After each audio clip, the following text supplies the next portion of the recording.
नमस्कार मंडळी, तुमच्या राहत्या ठिकाणी सरकारी नोकरीची सुवर्णसंधी आपल्यासाठी आलेली आहे। मग तुमचं ते शहर असो किंवा गाव असो, तुम्ही तुमच्या राहत्या ठिकाणी या योजनेमधून काम करू शकता। काय आहे ती योजना आपण आपल्या या व्हिडिओमध्ये पाहूत। पण त्याआधी तुम्ही जर आपल्या या यूट्यूब चॅनलवर नवीन असाल तर आपलं YouTube channel Shardul tech subscribe करायला विसरू नका। चला आपला व्हिडिओ सुरू करूयात। मंडळी, मुख्यमंत्री योजना दूत माहिती व जनसंपर्क महासंचालनालयामार्फत मुख्यमंत्री योजना दूत उपक्रम राबवण्यात येत आहे। त्याअंतर्गत राज्यात 50,000 योजनादूतांची निवड करून त्यांना 6 महिन्यासाठी दरमहा 10,000 रुपये मानधन दिले जाणार आहे।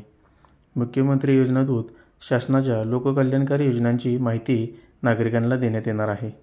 उमेदवारांनी ऑनलाईन अर्ज करण्यासाठी www.mahayojanadut.org या संकेतस्थळावर भेट द्यावी। हे ऑनलाईन अर्ज सुरू झालेले आहेत। मुख्यमंत्री योजना दूत उमेदवारी पात्रतेचे निकष काय आहेत? वयवर्ष 18 ते 35 वर्ष, कोणत्याही शाखेचा पदवीधर व संगणक ज्ञान आवश्यक आहे। महाराष्ट्राचा आधी असणे आवश्यक आहे।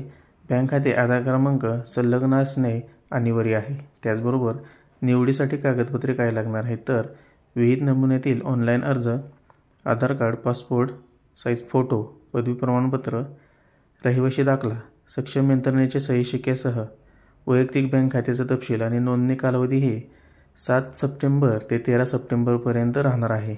याची दखल आपण घेण्यात यावी। मंडळी, या योजनेचा कालावधी हा 6 महिन्यांसाठी राहणार आहे। 6 महिने तुम्ही या योजना दूत म्हणून सरकारी योजनेमधून काम करू शकता आणि आपल्या गावामध्ये किंवा शहरामध्ये राहत्या ठिकाणी 10,000 रुपये मानधनासह 6 महिन्यांसाठी तुम्हाला ही नोकरी मिळू शकते। तर अर्ज जरूर करा। धन्यवाद।